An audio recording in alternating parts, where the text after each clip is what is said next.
Un minutito que el sistema está sumamente lento.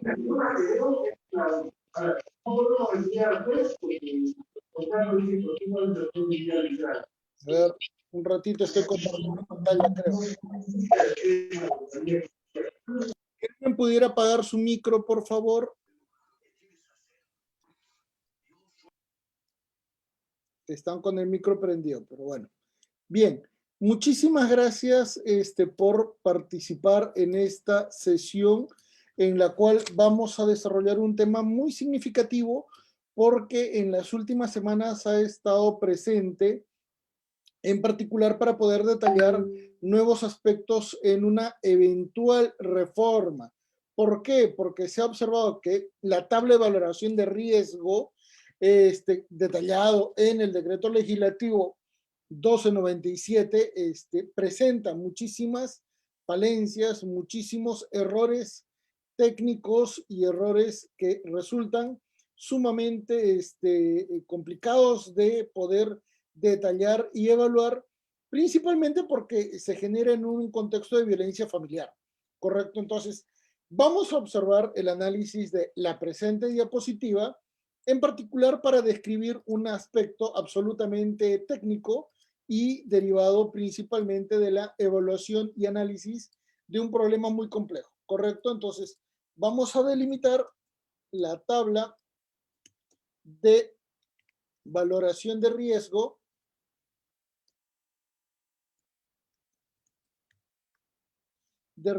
en el decreto legislativo 1297 y su reglamento, ¿correcto? En este sentido, la parte silábica, la parte del sílabus que vamos a ejecutar, sí, vamos a desarrollar, la vamos a dividir en tres grandes áreas, en particular para poder detallar la importancia de este tema, porque al final de cuentas, obsérvese que solamente en la tercera parte es que vamos a analizar qué cosa, la tabla de valoración de pruebas, ¿correcto? Entonces, la tabla de valoración de pruebas, de riesgo, perdón, de riesgo, va a ser un elemento muy detallado y muy específico que nos va a permitir detallar, señores, un aspecto que es eminentemente vinculado a un área de desarrollo. ¿Por qué? Porque esta área de desarrollo está vinculada específicamente con el derecho procesal, con el derecho probatorio, ¿correcto? Con el análisis de contexto penal, en particular con las situaciones de violencia familiar, ¿correcto? Pero también está analizado desde una perspectiva del derecho de familia, del derecho de los niños y adolescentes, que se conoce como derecho de la infancia, y esencialmente al ámbito del derecho constitucional por la tutela de derechos que deben ser resguardados, ¿correcto? Entonces, ante esta perspectiva es que el análisis del contenido y desarrollo de la tabla va a ser descrita, pero a la misma vez va a ser evaluada, porque no estamos tan conformes con esta ficha de valoración que lamentablemente provoca muchísimos errores que son materialmente significativos, en particular cuando se analizan los derechos de personas que son consideradas partes débiles en una situación familiar. Por ello es que en el punto medio vamos a analizar la intervención del Estado en contextos de violencia familiar, principalmente para analizar dos perspectivas muy particulares. La primera de ellas es respecto de una política de Estado conforme al artículo 4º y 5º de la Constitución, correcto, que protege, correcto, que protege a la familia y también al los componentes de esta relación familiar que están lamentablemente en una situación de crisis, ¿correcto? Entonces, ante estas perspectivas, en el segundo punto vamos a analizar las políticas públicas que se vinculan al ámbito de la violencia familiar, al ámbito del conflicto familiar y al ámbito principalmente del aspecto judicial y procesal. ¿Por qué? Porque son justamente en esas instancias las que se evalúa este contexto. Y lo que no suele ser muy analizado, principalmente porque es muy complejo, está vinculado al contexto del conflicto familiar. Esencialmente porque es un área que exige mucha evaluación preliminar al tener un contenido interdisciplinario y a la misma vez está sujeto a la discrecionalidad de las partes involucradas. ¿Correcto? En este sentido, recuérdese que muchas de las relaciones familiares son expuestas y excluidas de la opinión pública, principalmente por un valor íntimo y privado, y por eso es que normalmente no se suele tomar en cuenta los contextos de violencia familiar que eventualmente pueden registrarse, y por eso es que hay muchísimas condiciones lamentables de situaciones de violencia familiar que inciden en una cifra negra en el ámbito y registro de estos problemas. Por ello, que es muy, muy importante partir por la evaluación de este análisis en el ámbito de la crisis familiar, porque al final de cuentas la tabla de valoración de riesgo no analiza esta perspectiva, analiza solamente el contexto del procedimiento. Si pudieran apagar el micro, por favor, se los agradecería.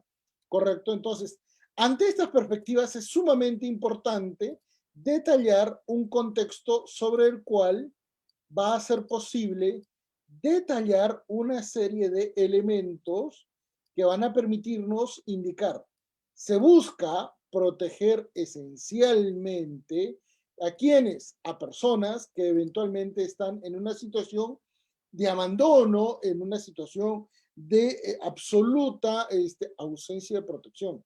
Y por ello es que se busca proteger a la niñez en forma general, a los niños, a los adolescentes, sin cuidados parentales, ¿correcto? Bajo esa perspectiva, entonces, debemos entender que los niños y adolescentes son esencialmente, miren señores, primero, sujetos de derechos.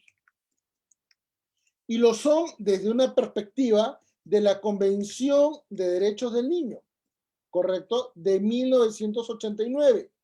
Y en esta perspectiva son también personas que tienen derechos fundamentales, ¿correcto? Porque así está determinado en la Constitución. Son también titulares que tienen derechos humanos y que lamentablemente son personas que viven en un contexto familiar disfuncional o sumamente negativo frente a sus intereses y frente a sus existencias, ¿correcto? Por ello es que es muy importante detallar que esta referencia nos va a permitir entonces evaluar el contexto sobre el cual vamos a buscar la identificación y tutela de los niños para así poder, ¿qué cosa?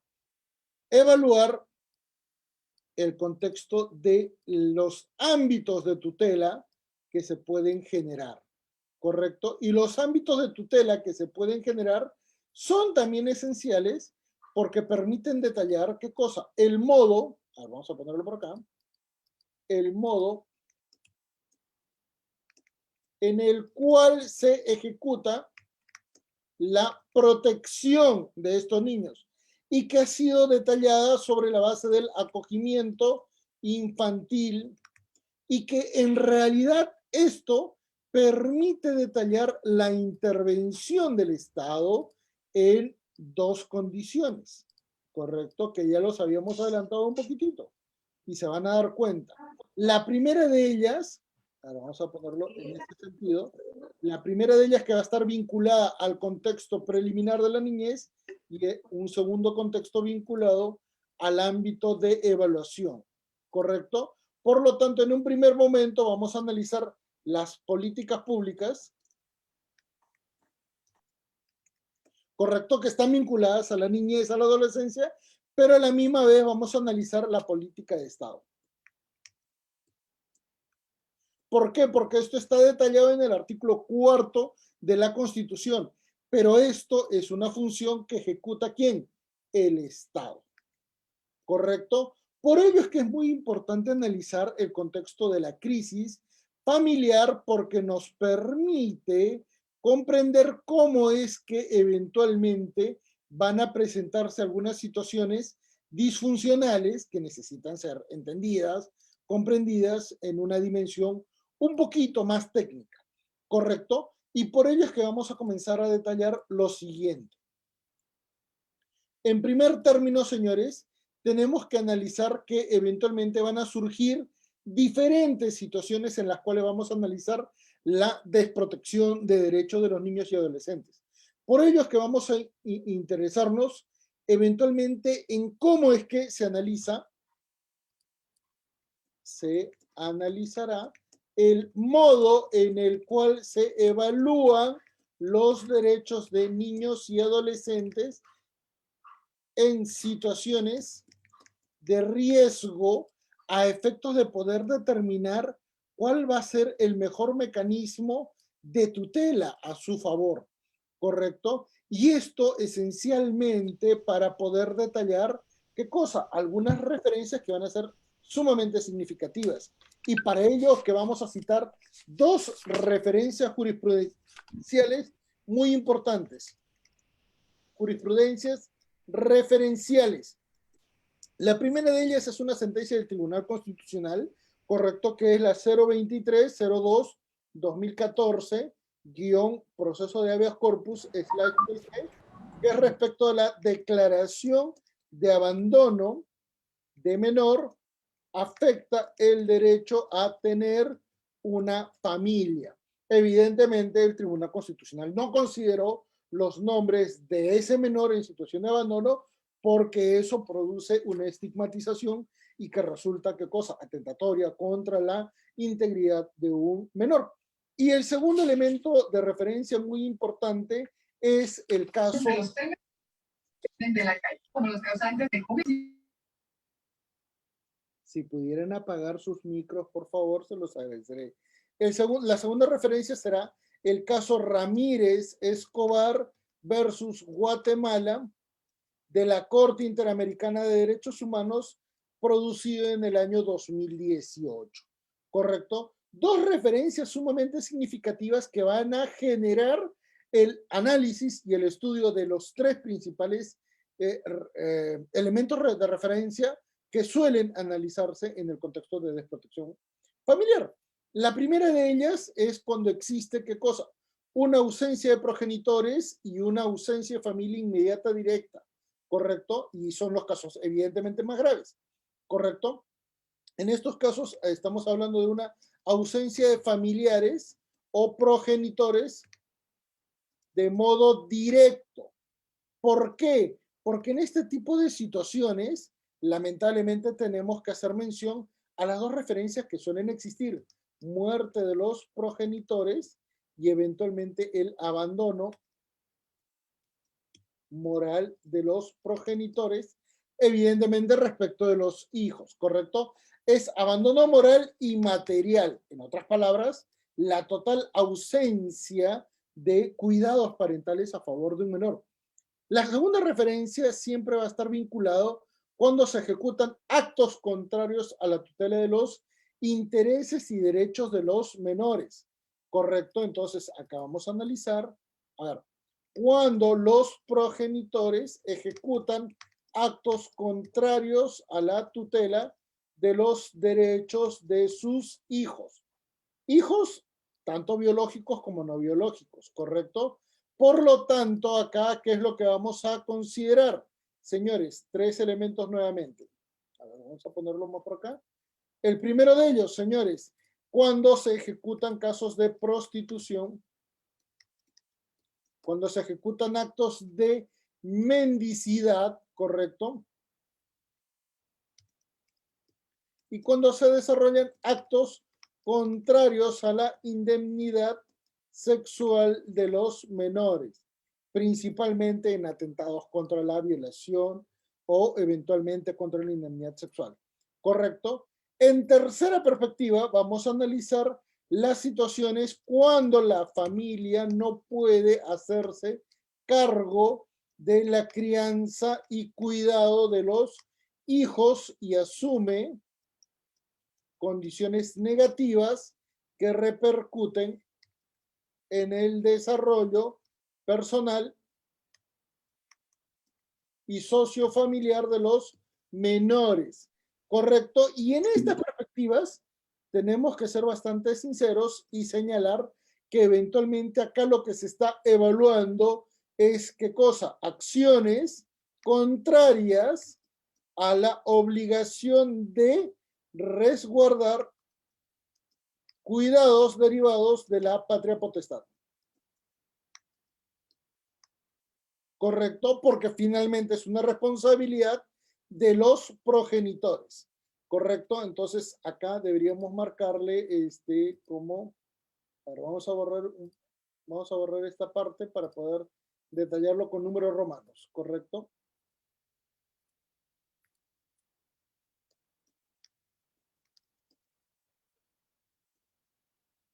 Y en segundo lugar, vamos a analizar qué cosa, el contexto de la intervención del Estado. ¿Por qué el contexto de intervención del Estado? Recuérdese que el Estado debe participar en el ámbito de la tutela de los menores, no solamente por una obligación constitucional, sino porque eventualmente tiende a ejecutar acciones de tutela para poder garantizar, el Estado debe garantizar los derechos de todas las personas, en particular en caso de menores, porque así está establecido en el artículo 4 de la Constitución.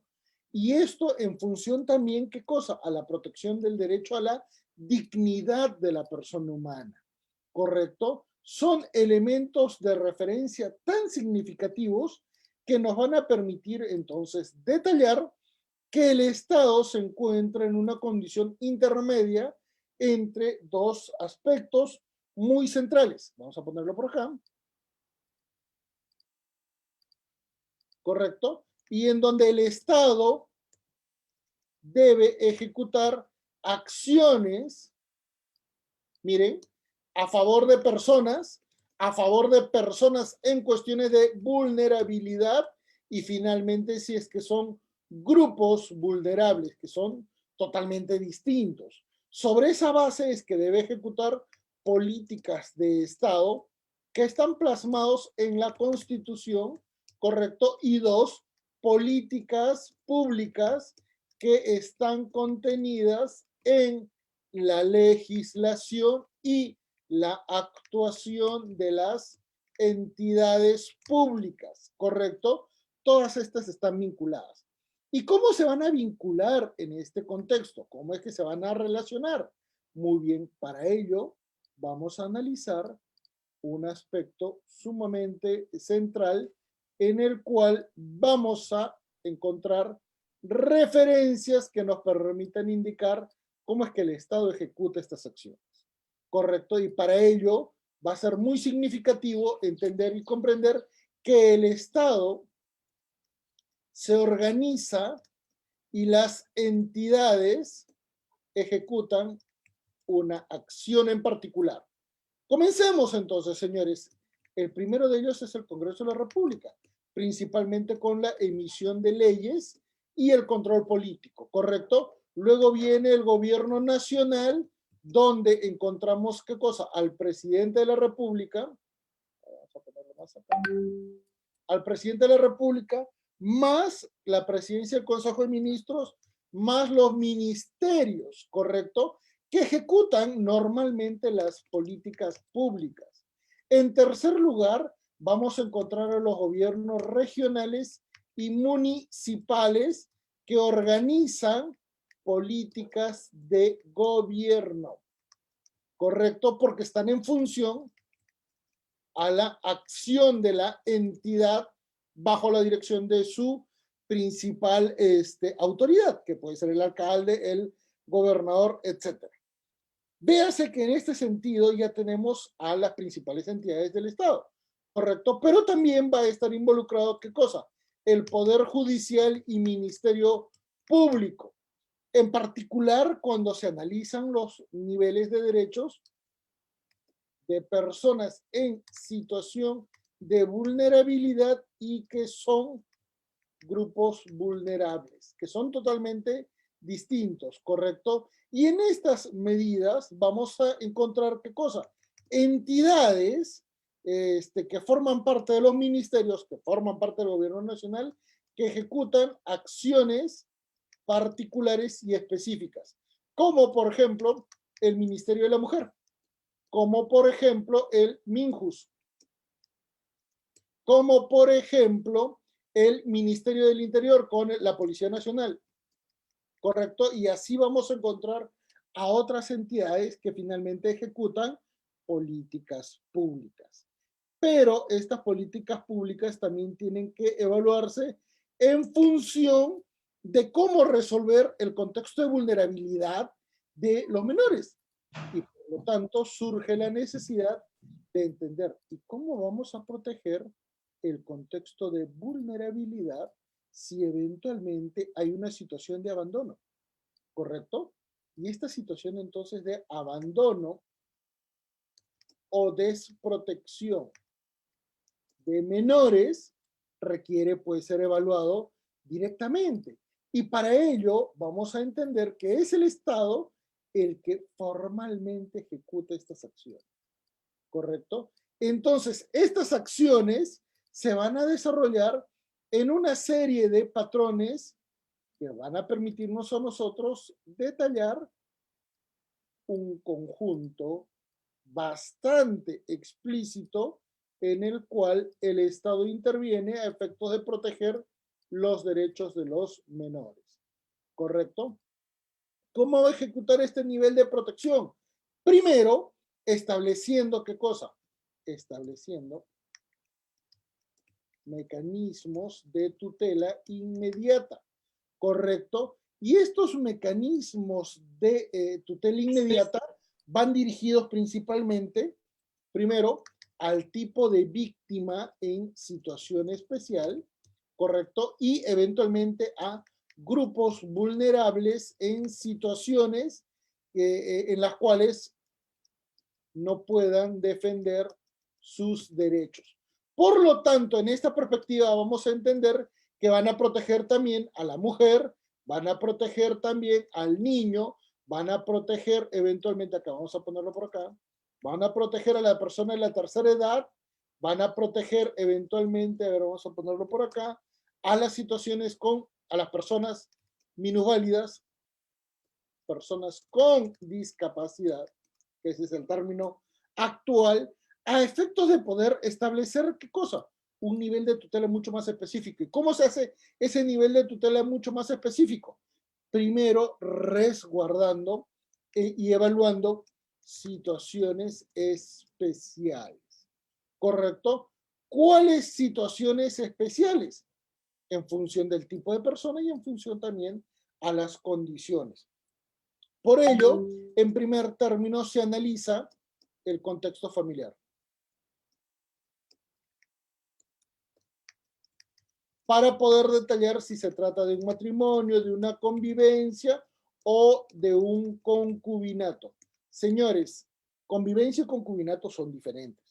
Ojo, tengan mucho cuidado en esas circunstancias, ¿correcto? Y eventualmente, ¿qué cosa? Se analiza el contexto especial que provocó la intervención del Estado, que generalmente es una denuncia, ¿correcto? Por ello es que va a tener que, ¿qué cosa? Que acreditarse los hechos, ¿correcto? Por eso es que se tiene que hacer una verificación de los hechos, principalmente para garantizar elementos probatorios que son esenciales, ¿correcto? Y finalmente vamos a observar qué cosa, un rol, una actuación, se analiza el rol del juez en función a los derechos a ser protegidos de manera inmediata y directa, ¿correcto? Por ello es que va a ser muy importante analizar qué cosa. Algunos principios se analizan, principios y elementos jurídicos para poder garantizar ese punto previamente evaluado de parte del juez para poder, ¿qué cosa? Exponer, desarrollar, analizar, contextualizar una condición de tutela a favor de menores. Y por ello es que va a poder analizar, ¿qué cosa? Por ejemplo, el interés superior del niño, el principio pro familis, ¿correcto? Para poder analizar el contexto de tutela. Y en este sentido viene, ¿qué cosa? La interpretación de la legislación a favor del débil que permite una tutela inmediata de la víctima. ¿Correcto? Son situaciones muy especiales, muy circunstanciales, pero que evidentemente merecen nuestra atención porque en base a estos elementos es que recién ya vamos dando inicio a una segunda etapa de evaluación.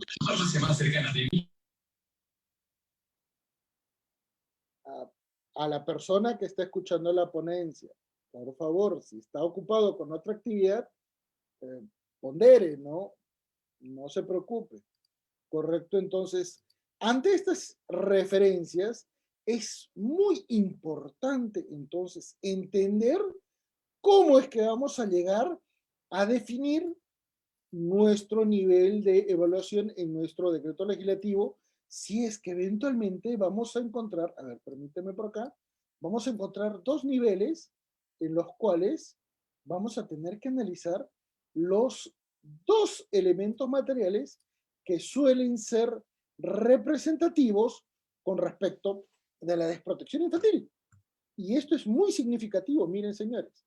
Primero vamos a tener que analizar el contexto de riesgo de desprotección que implica, miren señores, una afectación leve, en otras palabras, respecto de situaciones de violencia familiar en las cuales se detalla a un menor como víctima estructural. Ahora vamos a ponerlo más acá para tener un poquito más de referencia.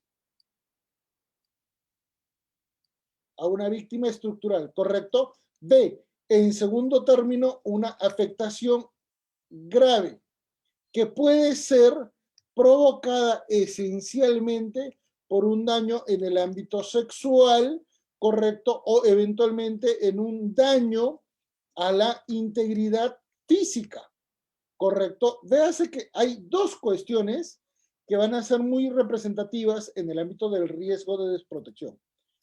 Y eso también va a ser muy significativo cuando analicemos el contexto ya de desprotección, porque son dos contextos diferentes, ¿correcto? Entonces, en este ámbito, el contexto familiar está destruido, uno, está en crisis, dos, o se encuentra en situación de complejidad. ¿Por qué? Porque a veces pueden ocurrir situaciones en las cuales lamentablemente la familia está pasando por un mal momento, pero solo en ese momento, solo en esas situaciones y en esas circunstancias. Por lo tanto, es sumamente complicado de poder evaluar cómo es que está una familia con respecto del contexto y por eso es que es imposible decidir de modo muy informal y de modo muy subjetivo cómo es que se puede generar una desprotección. Por ello es importante evaluar toda la estructura familiar en crisis para determinar una relación en base a las personas, porque son las personas las que ejecutan estos comportamientos. Y por tanto, una persona puede eventualmente reaccionar, como también puede, ¿qué cosa? Ser totalmente pasiva ante situaciones de protección. Y esto es muy significativo, porque esto ha sido regulado formalmente, ¿qué cosa? Miren, en la tabla, ahora vamos a ponerlo en otro color, en la tabla de valoración de riesgo.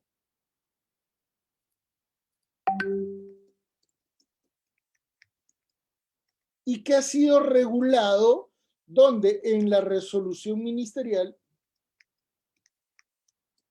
número 065-2018, Ministerio de la Mujer y Poblaciones Vulnerables. ¿Correcto? Por lo cual nos permite generar, ¿qué cosa? Un concepto preliminar. ¿Qué significa una tabla de valoración de riesgo? Y mejor lo copio para que ustedes lo puedan tener. Es el instrumento de apoyo que brinda a los profesionales de los servicios de protección, ¿correcto? Desde una perspectiva, ahora vamos a ponerlo acá, desde una perspectiva del derecho administrativo, ¿correcto? A ver, es un instrumento de apoyo que brinda a los profesionales de los servicios de protección una perspectiva que permite generar un criterio de evaluación de las condiciones negativas de un menor a consecuencia de los actos de sus progenitores o familiares directos, ¿correcto? Véase entonces que en este sentido, esta tabla de valoración de riesgo permite detallar un elemento teórico muy significativo que evidentemente complementa el desarrollo de estas acciones sobre las cuales es posible detallar qué significa un riesgo de desprotección y de protección, con lo cual vamos a detallar qué cosa, el necesario detalle y evaluación, ahora vamos a ponerlo en otro color, para poder detallar qué implica esta tabla de valoración. Porque esta tabla de valoración proviene, ¿qué cosa? De un ámbito preliminar significativo. ¿Correcto? Esta tabla de valoración proviene de un ámbito significativo y en el cual se tiene que analizar el análisis, ahora vamos a ponerlo con otro color,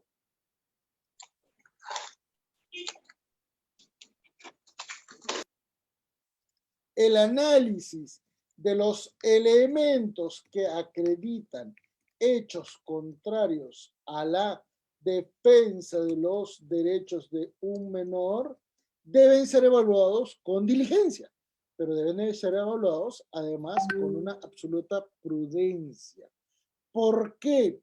Porque se tiene que analizar, señores, hechos, se tienen que analizar elementos de derecho y también se tiene que analizar a la familia, porque evidentemente no cualquier situación es referencial. Y para ello citamos el caso de la Corte Interamericana de Derechos Humanos, caso Ramírez Escobar versus Guatemala, porque el Estado consideró que en esa situación la familia Ramírez Escobar había brindado una total desprotección a sus hijos, a sus dos menores hijos, y que los había abandonado, provocando la mendicidad de estos menores y que por lo tanto los retiraban del cuidado parental de los progenitores y los daban en adopción internacional.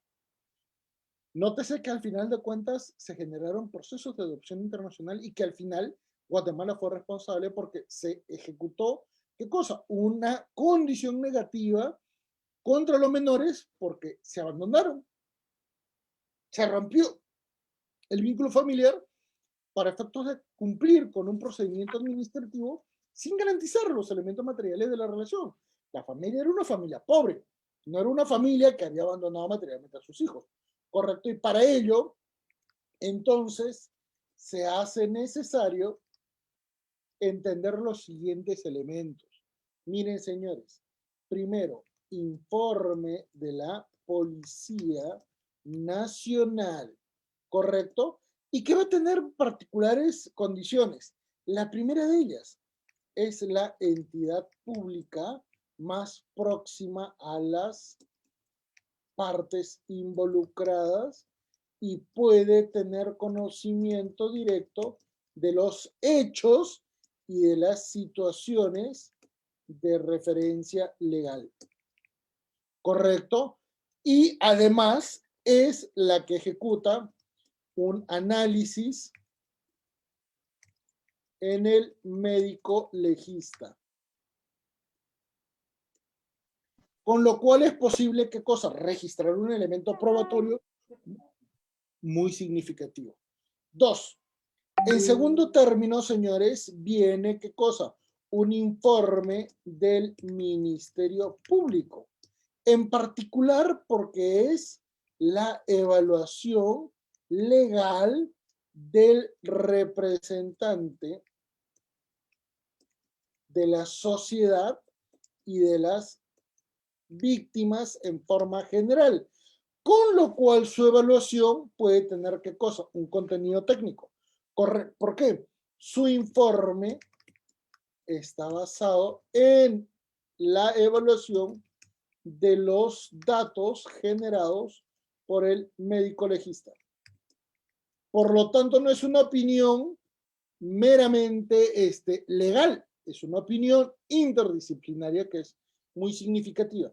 Y con mayor prolijidad es la intervención del equipo especial de apoyo al Poder Judicial.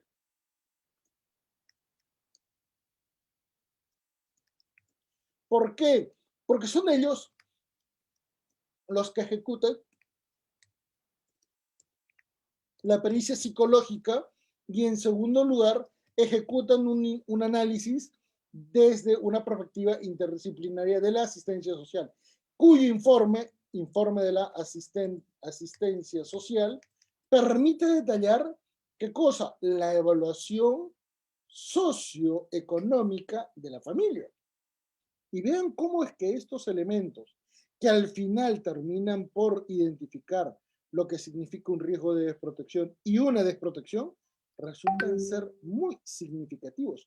Y al final nos va a permitir detallar entonces que esta tabla de valoración, correcto, esta tabla de valoración pueda ser identificada de un modo mucho más objetivo y mucho más específico. Quieto.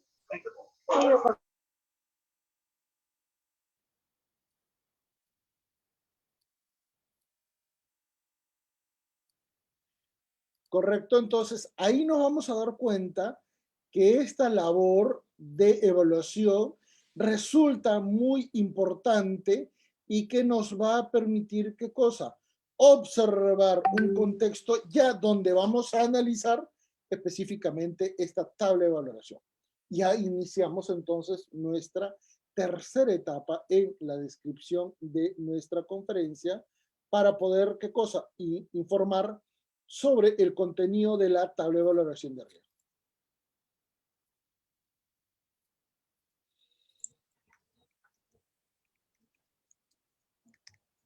Y la vamos a analizar en particular porque hay varios elementos que eventualmente nos permite indicar. Recuerden que esta tabla de valoración de riesgo mide dos eventuales condiciones, ¿correcto? Esas dos condiciones son expuestas para generar dos referencias diferentes entre sí. ¿Correcto? En primer término, para analizar el riesgo y en segundo término, para analizar la desprotección, que son elementos que se pueden complementar, pero que eventualmente requieren ser analizados de forma independiente. Por eso que en la tabla de valoración de riesgo nosotros vamos a analizar varios aspectos muy puntuales, ¿correcto? El primero de ellos, señores, violencia sexual en el ámbito familiar, ¿correcto? En este punto va a ser sumamente importante porque vamos a detallar algunos elementos que van a ser sumamente, caray, complicados de explicar. En primer término, señores, entre los delitos de violación sexual y ataques a la indemnidad sexual, se registra la mayor población de condenados en el país, ¿correcto? Aproximadamente un 75% de condenados son familiares de las víctimas. Y eso es sumamente grave. ¿Por qué? Porque normalmente es el padre, es el abuelo, es el tío, es el hermano, es el padrastro, es el primo o un familiar cercano de la víctima, el agresor. Esto es sumamente grave, agresor. Esto es sumamente grave y lamentablemente las estadísticas lo permiten indicar, ¿correcto? Por ello es muy importante detallar qué cosa. Que respecto de la evaluación de las víctimas es importante indicar, respecto de los niños y adolescentes, estas son consideradas como víctimas sin importar los hechos, ¿correcto? Recuérdese que no hay causales de justificación si es que se trata de un niño, ¿correcto? Por ello es que es una condición sumamente particular, ¿correcto? En segundo término, ¿correcto? Es posible evaluar el contexto de violencia en el ámbito familiar y sobre el cual se desarrolla la desprotección o el riesgo a un menor porque forma parte de la relación de violencia al ser parte débil de la misma, ¿correcto? Véase que en estas referencias es muy significativo. ¿Por qué?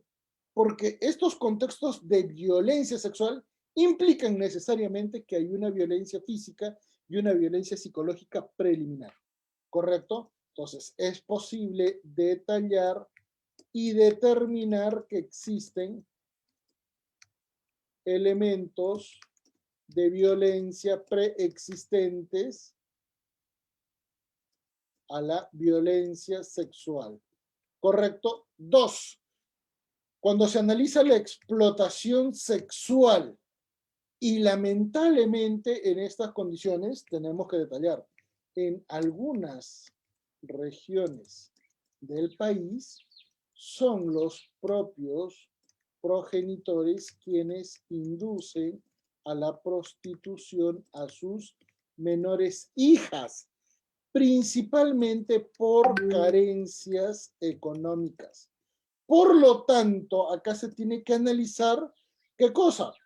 La condición del menor con respecto de terceras personas. ¿Correcto? Y también con respecto la condición del menor con respecto de sus familiares directos. ¿Por qué? Porque esto puede permitir una futura exclusión de la patria potestad. ¿Y qué sucede si es que se le retira la patria potestad? ¿Queda en abandono? No necesariamente. Recuerda que la legislación civil puede generar ¿qué cosa? Una situación, vamos a ponerlo por acá, una situación dependiendo de la edad. Puede el menor ser, ¿qué cosa? Emancipado, ¿correcto? 16 años, ya puede ser emancipado o eventualmente puede ser derivado a una familia cercana, bueno, a una familia cercana no, puede ser derivado a familiares próximos, para no quedar en una total situación de abandono. Correcto. En tercer lugar, vamos a analizar el contexto de violencia física en el entorno familiar. ¿Por qué? Porque recuérdese que en nuestro país ya vamos a tener, ¿qué cosa? Varias situaciones de referencia. La primera de ellas, en el país existen varios tipos de relaciones familiares. Correcto. Y esto es bastante referencial, porque pueden surgir familias ensambladas, paralelas, eventualmente binacionales, etc. Y en estas circunstancias, correcto, es importantísimo detallar, acá vamos a ponerlo como A, y esto lo vamos a detallar como B, para efectos de determinar qué cosa. La evaluación de la violencia debe ser, ¿qué cosa? Calificada, y puede ser excepcional, o sea, una sola vez, puede ser circunstancial, puede ser eventualmente constante, puede ser progresiva, o eventualmente, o puede ser, ¿qué cosa? Derivada del conflicto con, con la otra, con el otro progenitor. En otras palabras, los padres se pelean y probablemente un hijo pueda asumir las consecuencias de esa relación disfuncional, ¿correcto? Por ello es que va a ser muy importante analizar, en cuarto lugar, la violencia psicológica, ¿correcto?, en el entorno familiar. ¿Por qué va a ser importantísimo detallar esto? Primero, porque vamos a explicar que, que van a existir situaciones en las cuales, ¿dónde está? Vamos a detallar lo que existe. Primero, existen más situaciones de divorcio, de separación, que de divorcio, ¿correcto? En el mismo sentido, existen más situaciones de convivencias que de matrimonios, y así pueden existir tipos de convivencia en los cuales las relaciones familiares sean totalmente negativas o contrarias al desarrollo de los niños y adolescentes. ¿Correcto? ¿Qué va a permitir detallar esto, señores? Que en primer término es posible acreditar varios tipos de violencia psicológica. Por ejemplo, las provocadas por los progenitores con tenencia, generalmente llamado síndrome de alienación parental. ¿Correcto? Las provocadas por los progenitores en contextos de un régimen de visitas, que pueden ser situaciones como, por ejemplo, las derivadas en una sustracción de menor, ¿correcto? Pueden ser las provocadas por el conflicto entre progenitores, entre las cuales vamos a poder detallar la padrectomía y las situaciones de obstrucción de vínculo. Y nos vamos a dar cuenta que el panorama es muy amplio y que eventualmente puede provocar ¿qué cosa? La evaluación de los daños psicológicos no está totalmente identificada en la doctrina nacional y tampoco está en el ámbito judicial y pericial. Y ese es un problema muy significativo que nos permite analizar qué cosa. Por ejemplo, en quinto lugar, el trabajo infantil en situación de mendicidad, porque es un trabajo ejecutado en la calle bajo total situación de desprotección. ¿Por qué? Porque recuerden que los menores pueden trabajar, ¿correcto? En este sentido, los menores pueden trabajar, pero ello no debe afectar ni sus estudios, ni tampoco su condición de desarrollo psicológico y humano. ¿Correcto? Es una referencia sumamente importante que nos permite detallar como sexto valor, ¿qué cosa? La vida en la calle. Principalmente porque acá se analiza la condición particular de un menor en una situación de vida en la calle sobre la cual se analizan los detalles particulares del por qué está en esa situación, ¿correcto? Y las condiciones de los progenitores, ¿correcto? Y esto es absolutamente importante de decir. Acá se tiene que analizar si eventualmente el hecho de vivir en la calle implica desprotección, porque en muchos casos los menores están cuidados, pero evidentemente eso no es un cuidado diligente, pues no es un cuidado tampoco ideal. No estamos diciendo que tenga que necesariamente retirarse el cuidado del menor de los padres, pero evidentemente no se puede tolerar este tipo de situaciones. Y en la parte final de nuestra exposición vamos a detallar situaciones graves, como por ejemplo la mendicidad, correcto, que implica qué cosa? La recolección de dinero a consecuencia de la orden directa de algún progenitor o familiar, ¿correcto? En este sentido, recuérdese que hay muchos menores de 2 años, 3 años, que son los que muchas veces hacen mendicidad, en particular porque la madre ya tiene otro hijo y está también en la calle, o porque lamentablemente la madre ya tiene una situación de enfermedad. Y esto también se tiene que evaluar porque en realidad ya estaríamos hablando de dos personas en situación de riesgo, no una sola, ¿correcto? Otro es la negligencia o cuidado parental, ¿correcto? Específicamente en casos en los cuales se puede evaluar una consecuencia negativa en el desarrollo del menor. Como por ejemplo, en la actualidad, ¿qué es lo que se ha generado? Situaciones de evaluación de la salud y del cuidado alimenticio, como por ejemplo bulimia, anorexia, obesidad, ya son considerados como situaciones de negligencia parental, ¿correcto? Esto es muy importante.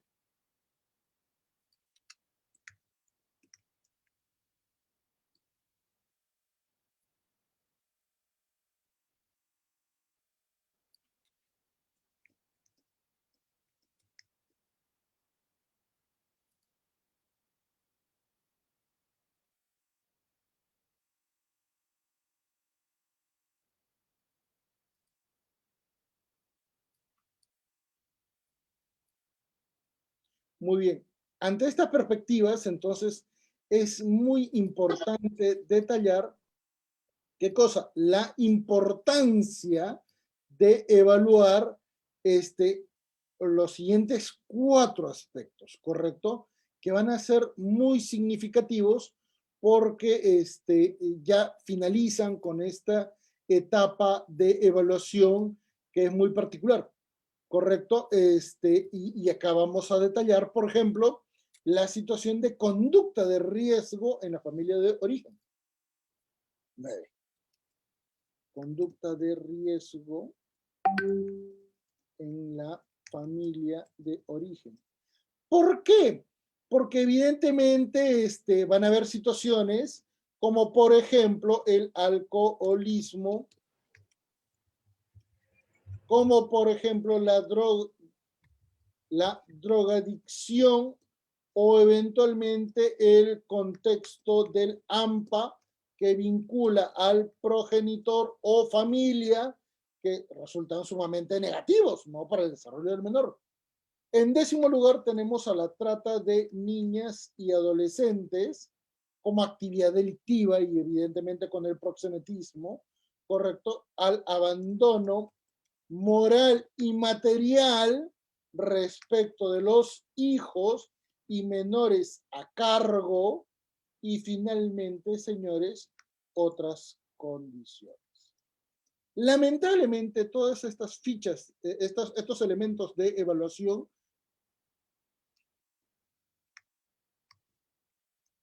estos elementos van a permitirnos entonces detallar, ¿qué cosa? Algunas referencias que nos van a permitir concluir con nuestra exposición para poder detallar una referencia final. Una referencia final que nos va a permitir indicar estos elementos sobre los cuales vamos a analizar el contexto de la desprotección de menores, tiene que ser analizado en una perspectiva multidisciplinaria, ¿correcto? No pueden ser analizados desde una condición superlativa o negligente porque finalmente puede provocar una situación de desprotección totalmente negativo.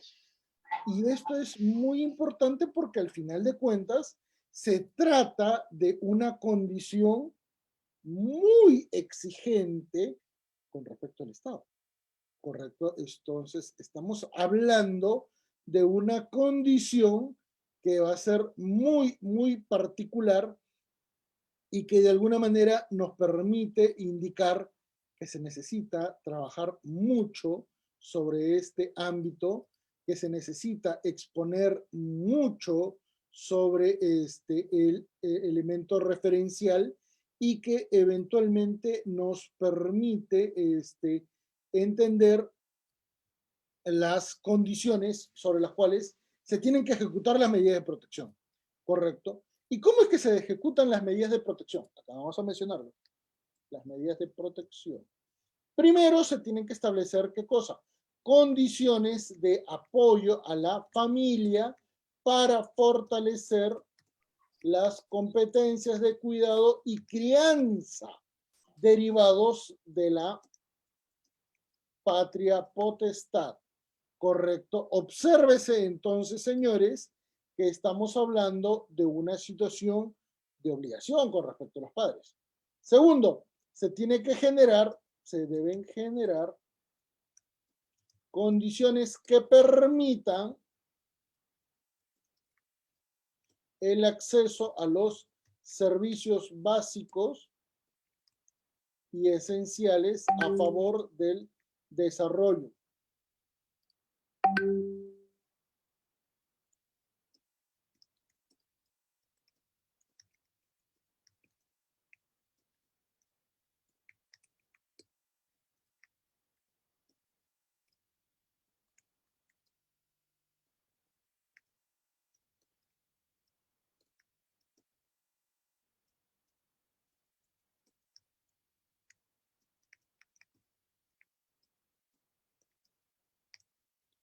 Correcto, entonces, ante estas perspectivas, recuérdese que hay una referencia muy significativa. ¿Qué significa esto? Que el acceso a mejores cuidados, a favor del desarrollo de los niños y adolescentes, no solamente es una cuestión lírica, sino estamos hablando, ¿qué cosa? De acceso a condiciones en las cuales se deba evaluar, por ejemplo, el acceso a servicios de educación, servicios de salud, servicios que eventualmente involucran alimentación, etcétera. No estamos hablando de cualquier cuidado, estamos hablando de una situación mucho más grave.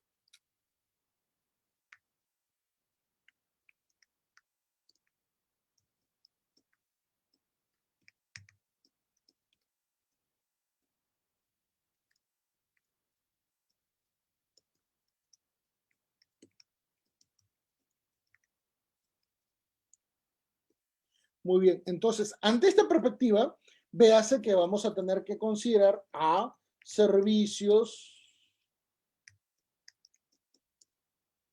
de educación, servicios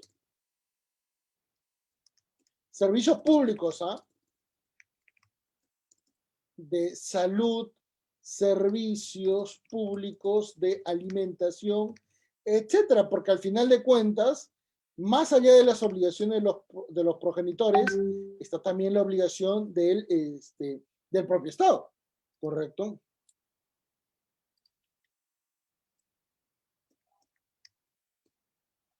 Correcto, entonces, esto es muy significativo y por eso es que también acá se tiene que tomar en cuenta que en tercer lugar, uy, ¿qué pasó?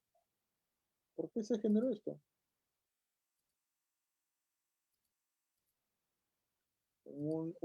Salió una línea. En tercer lugar, el acceso a servicios de atención especializada. Y acá ya particularmente vamos a estar hablando, ¿qué cosa? Los vinculados al ámbito del servicio de justicia, ¿correcto? B, los vinculados al ámbito de la gestión pública, en particular con instituciones que brindan tutela inmediata a niños y adolescentes, ¿correcto? Y esto es sumamente particular porque nos permite detallar que en cuarto lugar se debe brindar apoyo a los progenitores o a la familia afectada, porque recuerden, estamos hablando de un contexto muy particular, de un contexto muy complicado y sobre el cual no es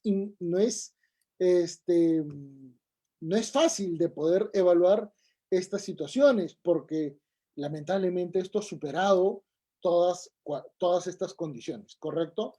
Por ello va a ser muy significativo entonces detallar como conclusión final, ¿qué cosa?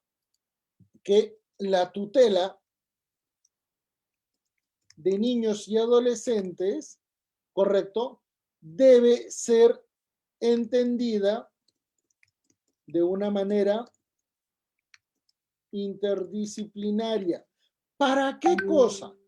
Para generar algunas acciones de tutela, ¿correcto? Primero, porque la legislación es muy abierta y confusa y no logra un efecto inmediato o de tuición directa, ¿correcto? Y esto termina por provocar dos situaciones muy significativas.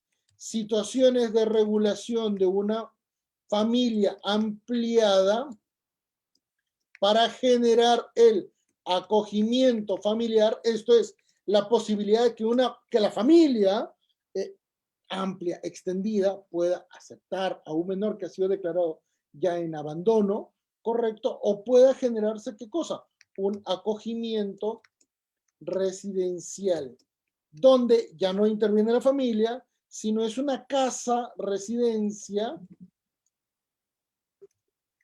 con una familia temporal, ¿correcto? Recuerden entonces que esto es importante y esto nos va a permitir generar, ¿qué cosa?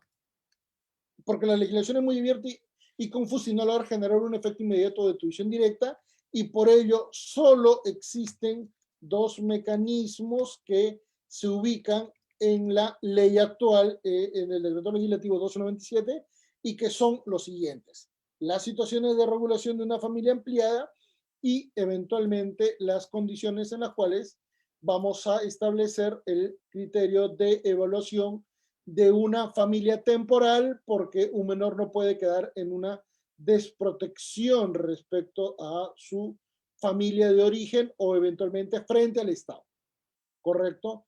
En estas perspectivas, entonces, señores, consideramos que nuestra exposición ha tratado de ser lo más coherente posible con la materia que se ha solicitado se exponga, pero a la misma vez se ha procurado dar mayores elementos de evaluación a lo que normalmente implica el análisis de la ley, porque la ley, sin entender la realidad social, puede generar, ¿qué cosa? Mayores inconvenientes, porque se considera una situación muy simbólica que a veces no logra ser vinculada con una realidad que hace mucho tiempo está superando los patrones judiciales, legislativos y dogmáticos, y que de alguna manera requiere pues una reinterpretación de todo aquello que estamos viendo, porque al final de cuentas las medidas de protección justamente buscan eso, una protección, pero si no lo van a ofrecer es lamentable y al final esto provoca una severísima condición negativa. Con ustedes entonces, señores, muchísimas gracias. Gracias, doctor Manuel Bermúdez, y gracias, estimados participantes. Ha terminado la ponencia.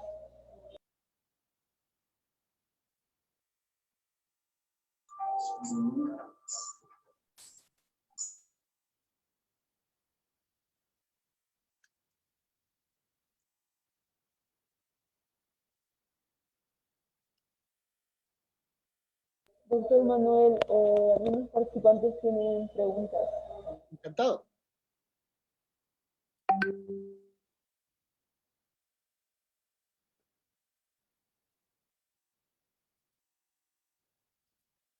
Doctor, hay una pregunta que dice, ¿a qué se refiere con familia binacional?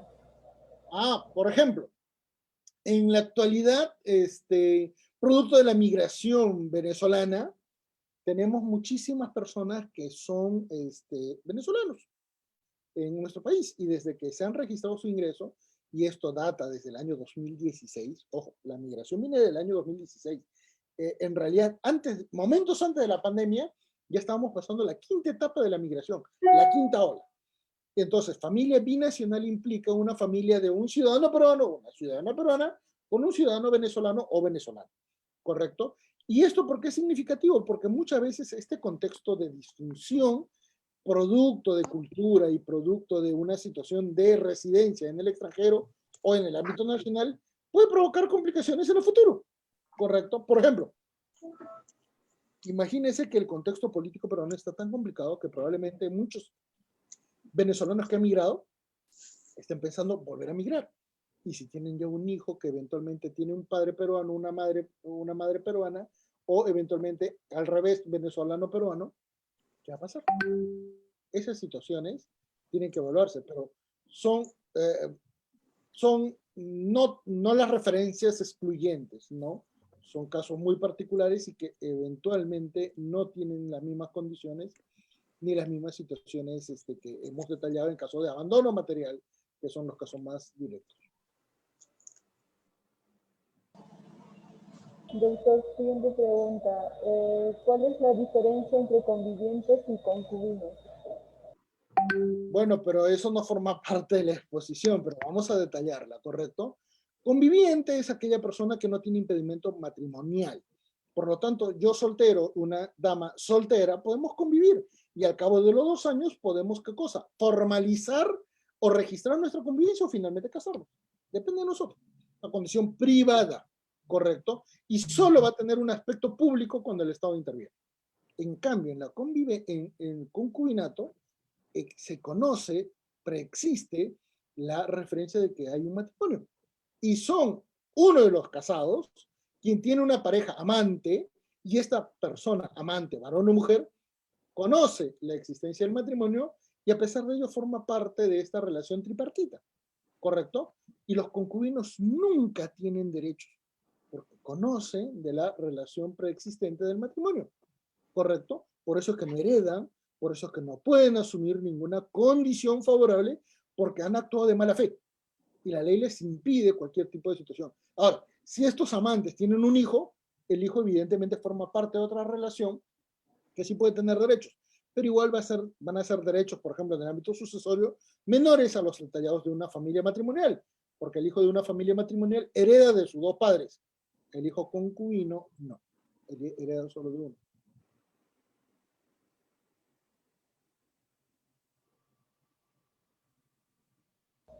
Doctor, hay otra pregunta que dice, ¿cómo precisamos la diferencia entre riesgo y desprotección? Conforme la tabla de valoración. Recuérdese que hay 12 puntos y esos 12 puntos tienen que especificar en informes cuál es el verdadero nivel de situación en la cual está un menor. Entonces, si hay lesiones, si hay daño psicológico, si hay una situación de mendicidad, si hay una situación que atenta contra su eventual acceso a servicios, educación, salud, etcétera, se podrá evaluar. Y en caso sea una condición grave, evidentemente ya Lula da Silva en Brasil. Claro. Rafael Correa en Ecuador y Evo Morales en Bolivia. Son países que se mantienen. Exacto. Existe una situación de desprotección. En cambio, situaciones de riesgo es cuando no existe la acreditación total, o bueno, al menos el daño es mínimo.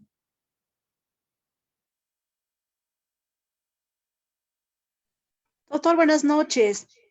Agradecerle por su exposición. Ahora al darnos cuenta de todo lo que usted ha puesto es de que realmente existe mucho más riesgos de que la ley está preveyendo. Incluso en familias que podríamos ver el daño psicológico, ¿no? Pareciera normal tal vez y estamos viviendo una crisis y realmente nuestros hijos están en riesgo. Le comento, doctorita, lo que usted dice es muy grave, porque además es lo que he mencionado, pero es grave porque lo que ahorita se está ejecutando contra ese menor a nivel de violencia psicológica, ese menor lo va a expresar cuando ya sea grande, cuando ya sea adulto.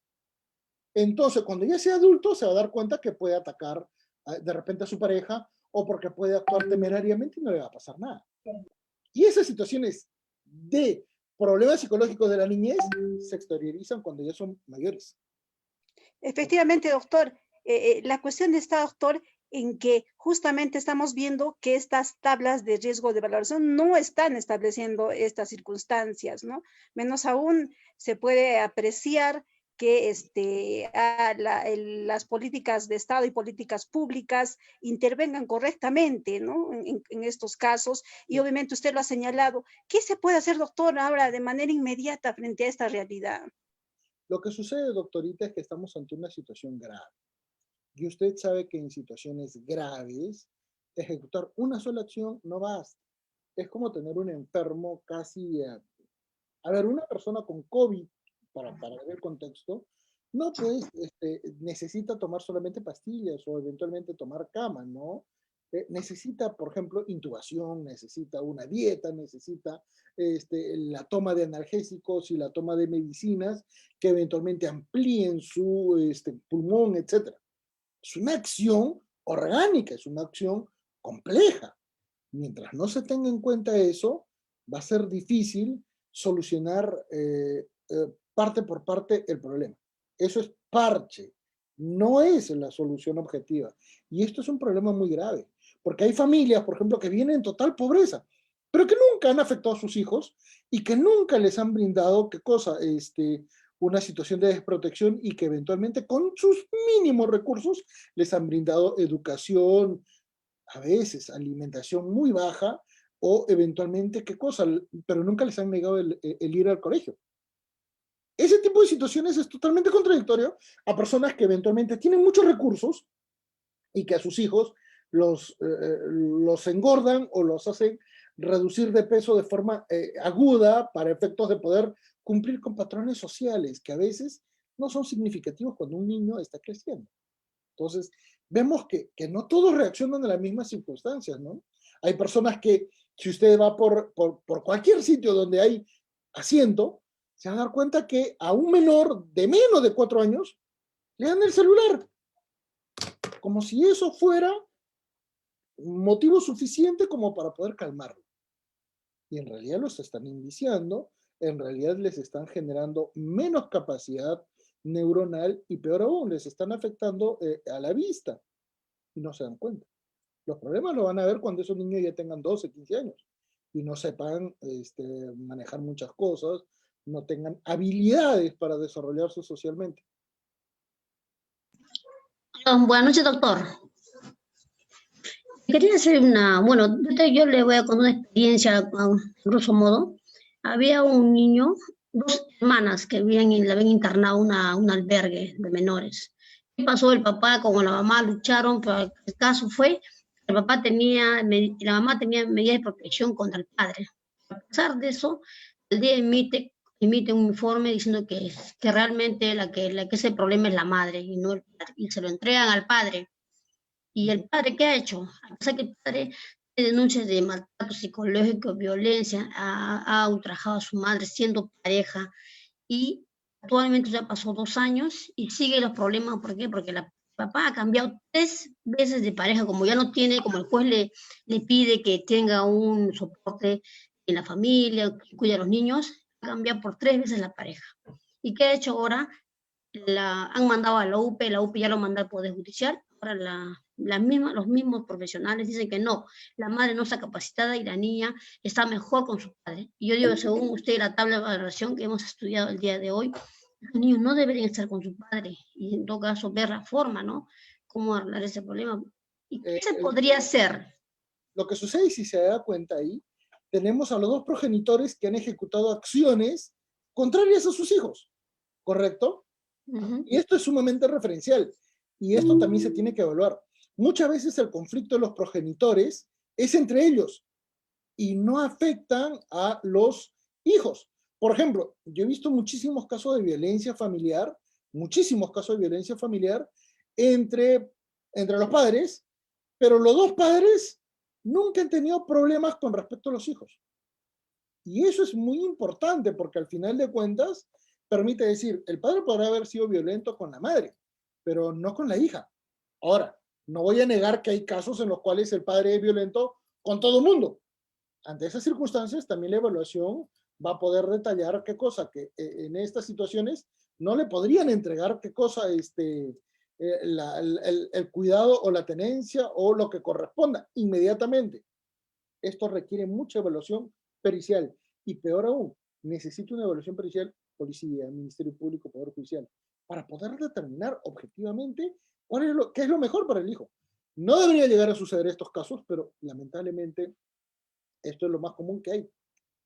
Pero doctor, el papá, el padre ha tenido 3 parejas en ese lapso que ha estado con las niñas. Yo pienso que la UPE o el Poder Judicial inmediatamente esas niñas deben regresar a la aldea para que se... Que eso no significa tampoco una condición de riesgo. Recuerda que la parentalidad es la relación del padre o con el hijo. Y no solamente padre, puede ser madre también. La parentalidad es el vínculo que existe. Y eventualmente la promiscuidad que pueda tener uno de ellos, padre o madre, porque, ojo, en este tipo de situaciones ya olvidémonos de género, correcto, y de valores morales, muchas veces es preferente, ¿qué cosa? Una evaluación general, ¿no? Porque al final de cuentas, si nos vamos a centrar en aspectos morales, recuérdese que literalmente muy pocos en el ámbito de nuestra realidad social podríamos tener pues el perfil idóneo como para cuidar a un menor. O sea, y me incluyo, porque eventualmente cualquier persona podría decir, no, el doctor es gordito, eso significa que no tiene cuidado personal, o eventualmente podría decir, no, el doctor trabaja mucho, por lo tanto, ¿qué tiempo va a tener para criar a sus hijos?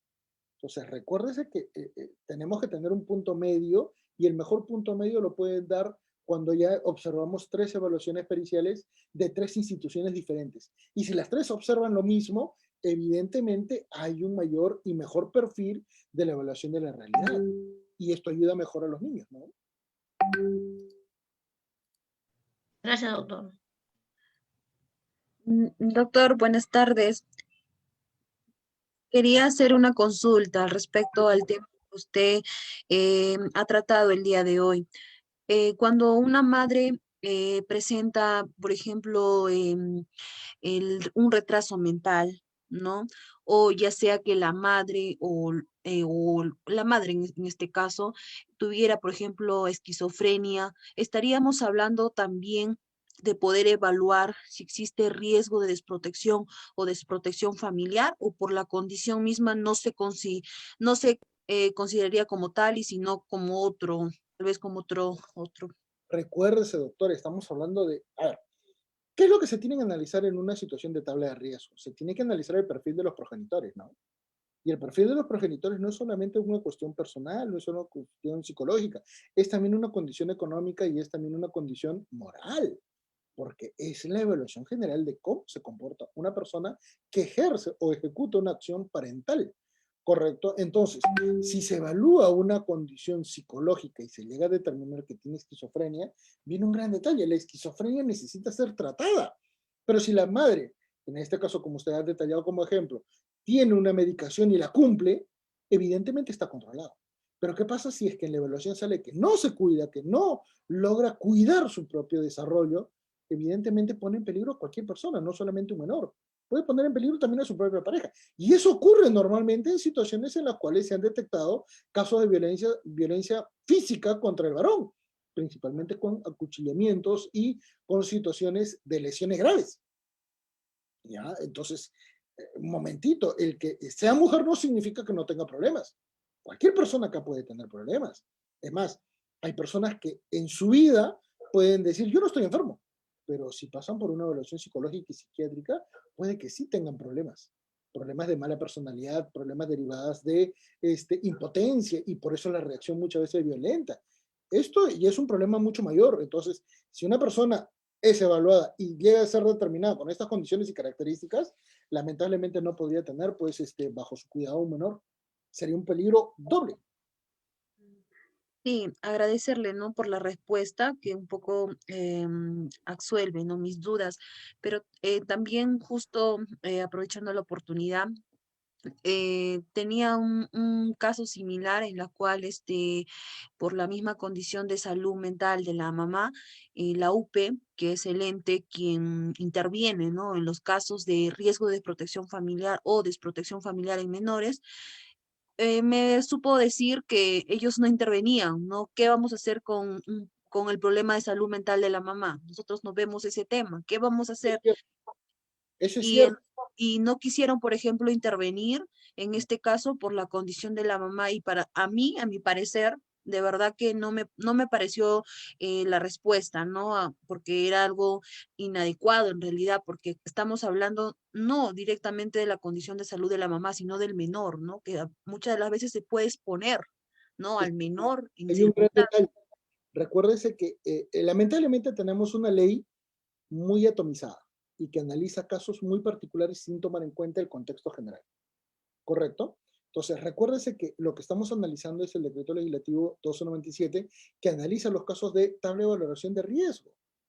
Y está vinculado para menores, para ver si están en riesgo o en desprotección infantil y ver los mecanismos para atender a un menor.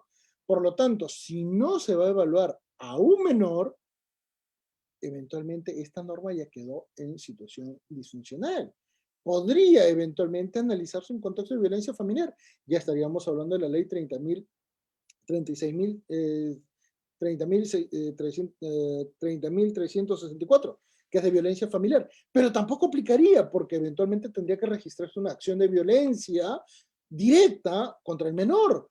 Y en estos casos no suele pasar porque a veces la violencia psicológica no suele ser admitida por la policía y por el Ministerio Público, menos cuando es ejecutada por la mamá. Entonces, ese es el problema de tener una ley tan amplia, tan difusa, que al final no logra solucionar algunos casos en concreto. Gracias, doctor. Gracias, doctor, por las respuestas. Estimados participantes, hemos terminado con la ponencia. Muy amable, gracias.